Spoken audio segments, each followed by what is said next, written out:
Ayan, nagluto ako ng napakasarap na buto-buto ng baboy na merong manibalang na saging na saba. Napakasarap guys. Ayan. Kaya naman, ano pa ang hinihintay nyo? Continuous watch this video to get the procedures and ingredients nito. Guys, ito po pamamaraan ng pagsisigang natin ito ay Bulakinya methods na napakasarap. Keep watching this video to get the procedures and ingredients nito. Hello everyone! Hello mga Besi! Hello mga Kawina TV! At nandito na naman po tayo. Ngayon po ay samahan niyo ako at tayo po ay magsisigang ng buto-buto. Yes po, sinigang na buto-buto ng baboy sa method ng Wina TV ni Tita Buena. Yes! At guys, alam nyo ba, nag-grocery ako ngayon sa Pure Gold at bumili ako ng mga pangluto. Good for 1 week na rin na pangluto ko sa vlog, na pangulam na rin at the same time. Ayan, at guys, alam nyo ba, sa Pure Gold ay lahat ng bibilhin nyo safe and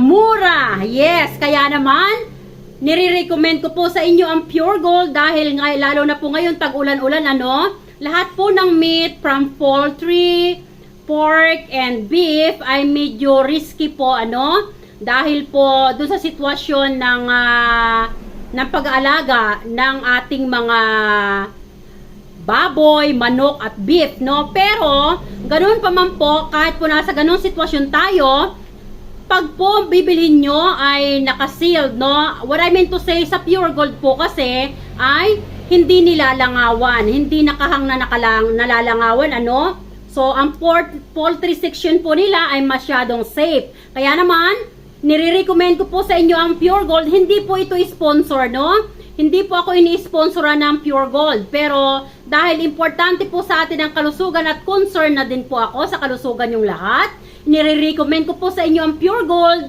na safe pong bumili doon ng anumang klase na meat. Yes, it's like today po ay bumili ako ng pang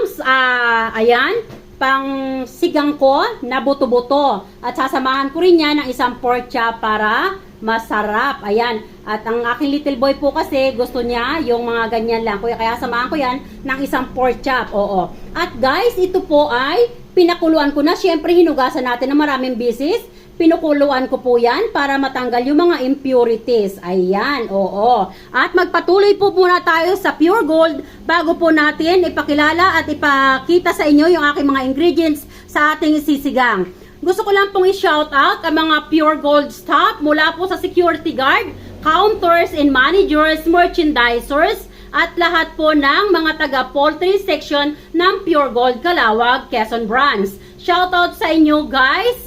Sana po ay mas mag-improve pa ang network ninyo kasi naniniwala po ako na kayo po ay hindi lang neighborhood na mas mabilis kaming nakaka-provide ng aming pangangailangan sa aming mga daily needs, pero kayo rin po ay nagdadala sa amin ng mga fresh na stuff. It's like all poultry needs and all the dry stuff for baking and all the stuff for house needs, At sa mga cooking needs po ay mabibili sa inyo. Kaya naman, suportado ko po kayo sa appraisal, Ina-appraise ko po ang kabutihan ng mga staff nitong taga Pure Gold at ang lahat po nga na mga stuff na nabibili sa Pure Gold ay lahat fresh, Fast moving po kasi. Kaya naman, shoutout po sa lahat na empleyado ng Pure Gold Calawag, Quezon. Mabuhay po kayo. At sa managers ng Pure Gold Calawag, Quezon, shoutout na rin po, ma'am. Sorry, hindi ko po natanong ang inyong pangalan. Sana po ay kayong lahat ng mga taga Pure Gold ay patuloy nyo pong suportahan ang aking YouTube channel, Wina TV, at ang aking page na Everyday Special Wina TV. Dahil kayo ang special para sa akin. Madali po kayo makaka-subscribe sa aking YouTube channel kung kayo ay manggagaling sa aking page. Dahil ang page ko po, ang bawat post and live ay meron pong at YouTube channel link sa description. So, i-press nyo lang po yung link na yon and you will right away proceed to my YouTube channel. And pag kayo po ay nakarating na sa aking YouTube channel, watch nyo po yung video, and then, pag napanood nyo na po yung video, wag din po sanang kalimutan na mag-comment, and then, paki-like din po ng video na inyong pinanood. At doon ay, pwede na po kayong mag-subscribe. Yes, ayan. At napakalaking tulong po ng inyong gagawin na iyan, dahil po ang ating YouTube channel ay created para sa mga tao na nangangailangan. So, ang kikitain po ng ating YouTube channel, syempre, suporta rin sa family ko, but most of needs po ay makakatulong tayo sa mga taong nangangailangan. Kaya, Pure Gold Family, please support my blog and my YouTube channel. Kaya ito na, continuous ko nang ipapakita sa inyo ang iba pa mga ingredients ng aking isisigang na buto-buto. Ayan. So, matapos ko nga sa inyong ipakita itong buto-buto natin, oo, at sinabi ko nga, pinakuluan natin yan para matanggal ang impurities, Ayan. At ang mga ingredients pa pong iba ay ito ang gagamitin natin. Meron po tayo ditong luya, meron po tayong bawang, meron po tayong sibuyas, at meron po tayong kamatis. Meron para tayo ditong manibalang na saging. Yes, ito po ay sinigang hindi po ito putsero. Ito po ay bulakinya methods, ng sinigang. And yes, ito po ay gigisahin natin. Hindi po ito ordinary sinigang na pinapakuluan lang. Igigisa po natin ang mga ingredients na to para mas masarap. Yes. At maliban po dito sa mga ipinakita ko sa inyong ingredients, meron pa po tayo ditong radish. Ayan po ay Chinese cabbage. Ayan, Chinese cabbage. Meron din po tayo ditong talong na slice na lahat. Meron din dito isang pirasong sili na green. Tipid-tipid po tayo sa Ricardo. Mahal na po ang mga gulay, oo. At syempre pa, ay gagamit din po tayo ng sinigang sa sampalok mix gabi na ito po ay product ni Knorr. Ayan, Knorr Bikini Men. Ayan, ayan. Ito po ay napakasarap gamitin dahil automatically tick po ang kanyang sabaw. At ang talagang asim niya ay kapit na talaga namang gigising sa diwa ng bawat isa. At kung kayo po ay medyo nai-stress sa sobrang pagod na ba sa buhay, yes, pag kayo po ay magsisigang, gamitin nyo lang po ang Knorr Sinigang. Yes, sa sampalok mix gabi. Ayan po ay hindi nyo na po kakailanganin gumamit ng gabi para maging thick ang sabaw ng inyong sinigang. With this Knorr Sinigang, meron na kayong masarap na sinigang soup. Yes, kaya ano pang hinihintay nyo? Halika na, magsimula na tayong magsigang. At dito ay meron na akong pinapainit na pressure cooker. And yes, tama po ang inyong nakinig. At tayo po ay magigisa sa ating pressure cooker para doon na rin tayo magluluto, magpapakulo at magpapalambot. At dito po ay meron na tayong nilagay na kunting oil. Yes, kunti lang po ang oil. Kunti lang po ang oil na ating ilalagay. Wag masyadong generous. Kasi igigisa lang po natin yung ating mga ingredients. Kaya naman, buhayin na natin ang apoy.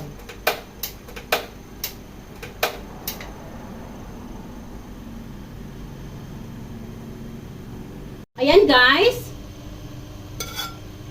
like what I said, kunti lang po ang oil na ilalagay sa ating pagigisa ng ating sinigang, Ayan, first ilagay po natin ating luya.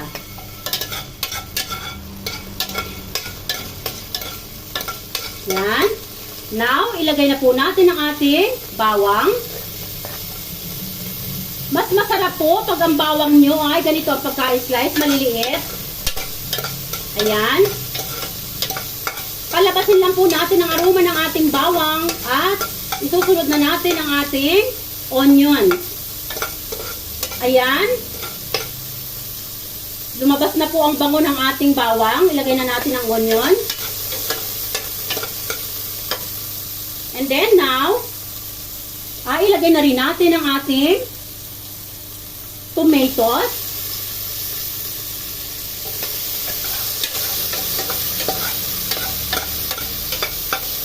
Just wait for a while. Ilalagay na rin natin ang ating saging. Ayan guys, pwede na natin ilagay ang ating saging. Hiniwa-hiwa po natin ang saging ng ganito. Ganitong size po. Ayan. Ito po ay manibalang. But actually, preferably po na Dapat yung saging ay hilaw. Pero yung saging ko po ay na hinog na, maniba lang. It's okay naman po, carry lang. Ayan, ilagay na po natin. Haluin lang.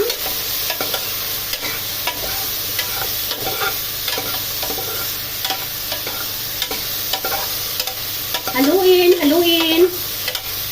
And then, isusunod na rin po natin yung ating buto-buto.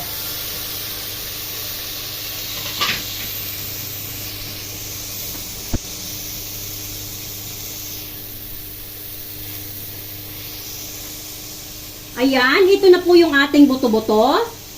Ito po ay in-air dry ko ha. Ito po pagkahugas ko, no, pinakuluan ko para matanggal yung impurities na mention ko na po earlier, no. Pero just in case na hindi pa po naintindihan mabuti, pagkahugas ko po ng mabuti, no, wala ng dugo, ay pinakuluan ko po para po matanggal yung mga impurities at pagkakulo ay hinugasan ko ulit, no, para yung mga impurities na nag-lift up ay totally ma-release. At pagkahugas ko po ay in-air dry ko sa strainer. Kaya kung napapansin nyo, tuyo po yan. Wala siyang mga excess na blood, no? Kasi po in-air dry natin yan. Ilagay na natin. Ayan. Ito po sa mamamaraan natin na ito ay may iwasan ang malangsa na resulta ng ating niluto. Para mag-enjoy tayo totally sa ating niluluto. Ayan. Haluin lang po. Haluin, haluin. And yes, ngayon po ay maglalagay na tayo ng ricado. Maglagay lang po tayo ng patis. Hindi na po natin ito i-measure ha. Estimated lang po kung gaano karami ang inyong lulutuin. So, ganun lang din po yung quantity na kailangan na ricado na inyong ilalagay. So, ito po yung patis. Ayan. So, siguro po yung patis na nilagay natin ay about 0.5 ml. Ganun lang po ha. Hindi po masyadong marami. And then, ang susunod naman po natin ay ilalagay ay ginisa mix. Ayan.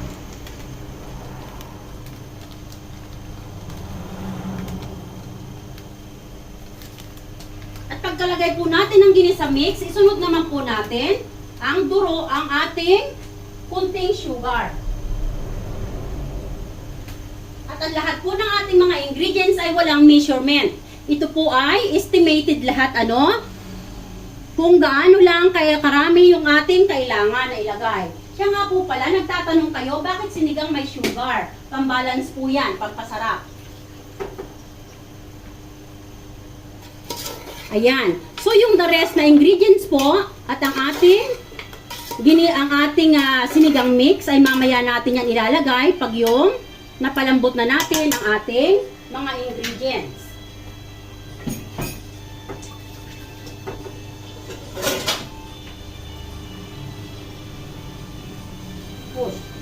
Ayan po, dahil ang ating buto-buto ay 1 kilo naman, ang ilalagay po natin na water ay 1.5 ml. So ito po ay 1,000 ml. Magdadagdag pa po ako ng another 500 ml.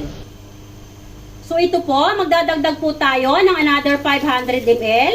Ayan. So yan po ay just enough para lumambot po yung ating buto-buto. At the same time, may matirang sabaw para sa atin. Haluin lang po natin once again ng very very light at pwede na po natin takpan. Ayan. At pag yan po ay lumambot na, saka tayo magtitikim.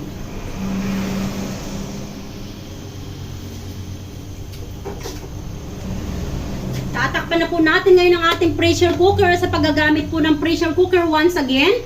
Pakipanood po ng procedure ng paggamit ng pressure cooker. Pag po nailagay na natin ngayon yan ng takip, that's it.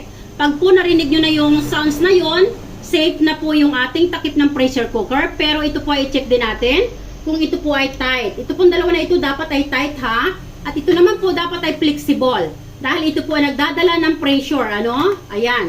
Pero check nyo rin po kung ito ay hindi natatanggal. Para paglabas ng pressure, naka-hold po ito dito. No? Ayan. So, pero dapat flexible po ha. So, ayan. So, ito po ay magsisimula muna tayo sa medium heat ng apoy. No? Pero pag po nag-start na yan magsisil, ibababa po na natin yan ng medium low heat. Yes.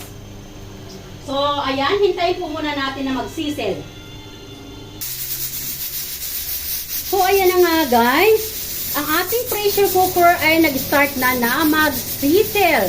At ang ating timing po ay sisimulan na natin ngayon. So, magka-count po tayo ng only 15 minutes. Yes, tama po ang narinig nyo. Dahil ito po ay pressure cooker, kaya 15 minutes lang po ang pagpapalambot ng ating buto-buto. Unlike pag ordinary na casserole po ang ating pagpapalambutan, it will take 40 minutes to 1 hour ang pagpapalambot. Kaya naman po ang pressure cooker ay napaka-advantage po nito. Save sa gas sa pagluluto at save na rin po sa ating time. Kung kayo po ay gutom na, katulad po at katulad ng aking mga chikiting, no? So, ang pressure cooker po ay napaka-advisable na gamitin. Kaya, ayan, count na po tayo, ano? So, ayan, 15 minutes lang po yan at babalikan po natin ulit yan.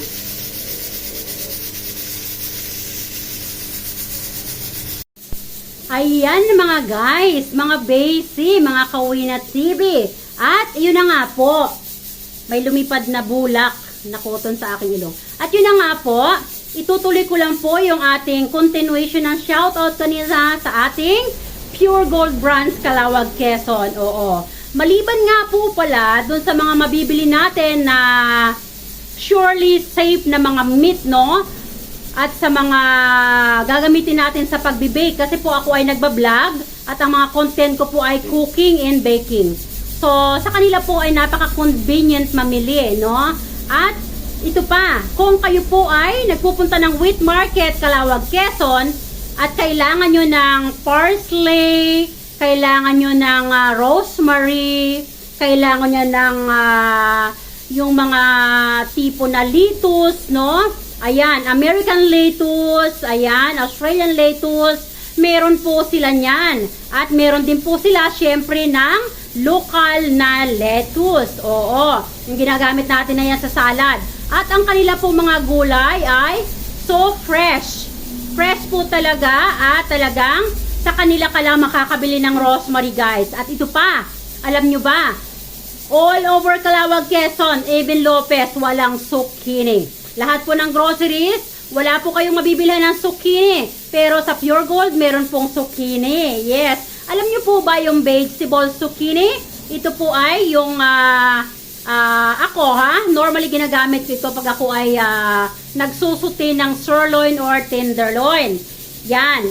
Hiwain ko lang po yan ng medyo ganito kahaba at sinusuti ko lang yan na medyo half cook. Wow, ang sarap. Very crunchy. Yan. Kaya kung hindi nyo pa kilala si zucchini, ito po ay makikita nyo lang sa Pure Gold. Kaya ano pang hinihintay nyo? Suportahan na po natin ang Pure Gold para po mas maging in demand sila at tumaas ang network. Pahabo lang po ito ha, hindi ko po supporters ang Pure Gold. Well, it's up to them kung gusto nila akong i-support. Yes, pero para sa akin po, it is very convenient to buy those stuffs that we need at home for cooking, for baking, and daily needs, no? Even mga bread, cookies, mga merienda, ayan, mga vegetables, and mga condiments, yan po ay makukuha nyo lahat sa kanila. Meron din po sila na mga dog foods, no? Mga laundry needs, no? Meron din. At kung kayo ay mga nangangailangan na magpalit ng inyong mga cabinet, may nangangailangan na ba kayo magpalit ng inyong mga utensils? Yan po ay meron din si Pure Gold. Kaya ano pang hinihintay nyo? Napaka-convenient po, di ba? Pure Gold na. Pure Gold, Calawag, Quezon. Yes. Kaya naman, shoutout po sa lahat ng mga staff ng Pure Gold, Calawag, Quezon. From security guard, bagger counter, and then counters and managers, merchandisers, poultry sections. Mabuhay kayong lahat ng mga staff ng Pure Gold. At may God bless each of every one of you guys. Sana nga ay makita ko rin kayo sa aking vlog, sa aking channel, at ganon din sa aking page na Everyday Special Wina TV.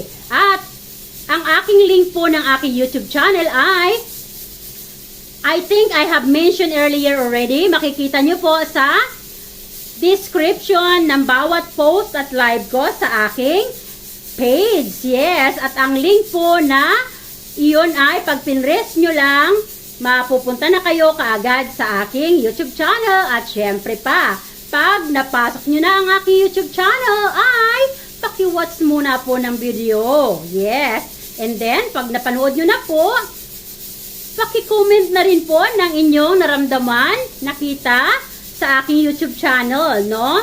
And then, paki-like na rin po ng video na inyong pinanood. At kung talagang willing kayong suportahan ang ating YouTube channel, ay pwede nyo rin pong i-share. Mas malaki po ang parts ng na i-share ang mga video sa ating channel. Yes. At then, paki-subscribe na rin po the last na gagawin nyo para po hindi ma-spam ni YouTube at tuloy-tuloy pong mag-grow ang aking YouTube channel. Ayan. Kaya naman muli po ay salamat Pure Gold. At ayan, balikan na ulit natin ang aking nilulutong napakasarap na sinigang na buto-buto. At ang aking buto-buto guys ay binili ko yan syempre kay Pure Gold. Diba? Kaya naman balikan na natin to. So, ayun na nga guys, after 15 minutes na pag-pressure cooker natin ang ating buto-buto ay, patay na natin ang apoy. Ayan, pero pagkapatay po natin ang apoy, huwag mo nang bubuksan ha, kasi mag-i-explode dyan at tayo ay may injured.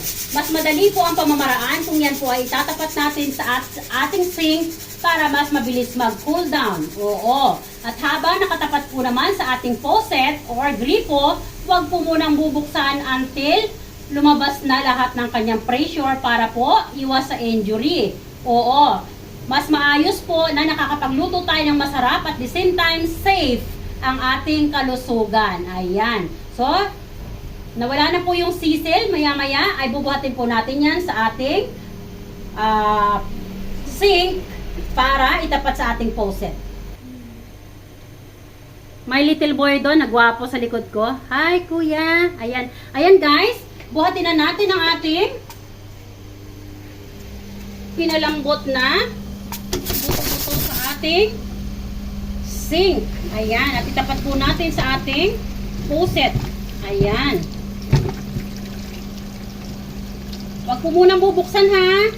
Habang nakatapat, ayan.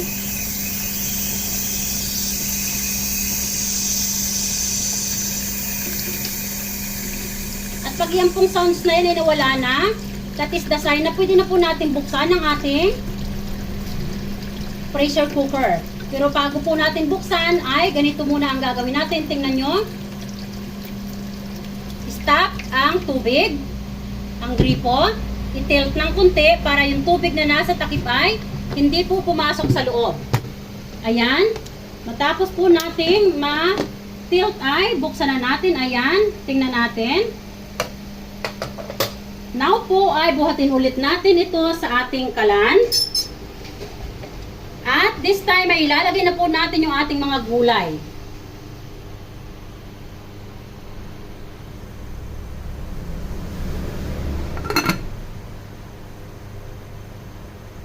Yan, buksan po natin ulit ang apoy.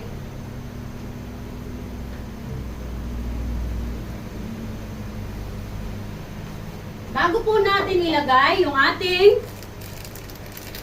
mga gulay, ay ilalagay po muna natin yung ating sinigang mix. Alam nyo mga basic, mga Kawina TV, napakasarap pong gamitin ng sinigang mix na ito. Ayan, ito po yung brand nyo, oh, Nor Sinigang sa Sampalok Mix Gabi. Nor Sinigang Bikini Men. I am waiting for you. Ayan. So, atin pong nailagay na yung ating sinigang mix.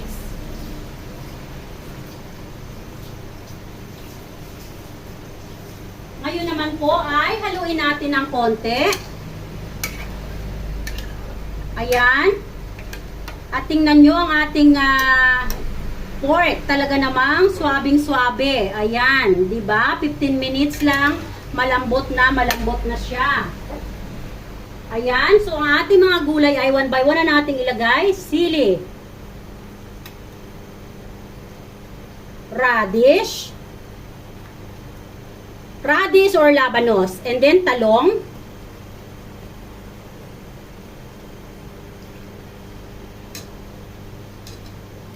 yan. Maya-maya po natin ilagay itong Chinese cabbage ha, kasi madali lang po itong maluto. Ayan, so hintayin po natin maluto muna yung talong at saka yung ating radish. Medyo matigas po kasi yung dalawang gulay na yon. Bago po natin ito ilalagay para hindi ma-overcook.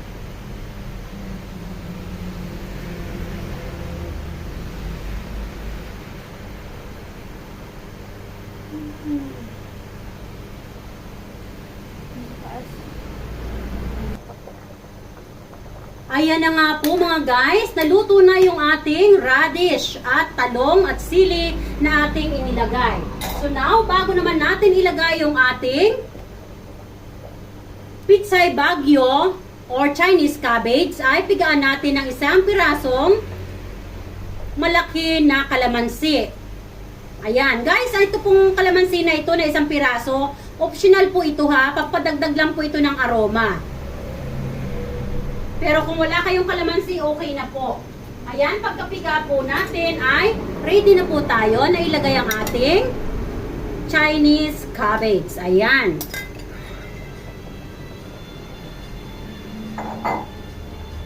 Napaka-persistent ng natawa. Ayan. So, napakasarap po at nakaluto na tayo ng ating napakasarap na sinigang na buto-buto. Ayan guys. Look at this. Wow. Ayan. Ngayon naman po ay tikman na natin yan. Hinaan na natin ang apoy para hindi ma-overcook ang gulay na ating inilagay.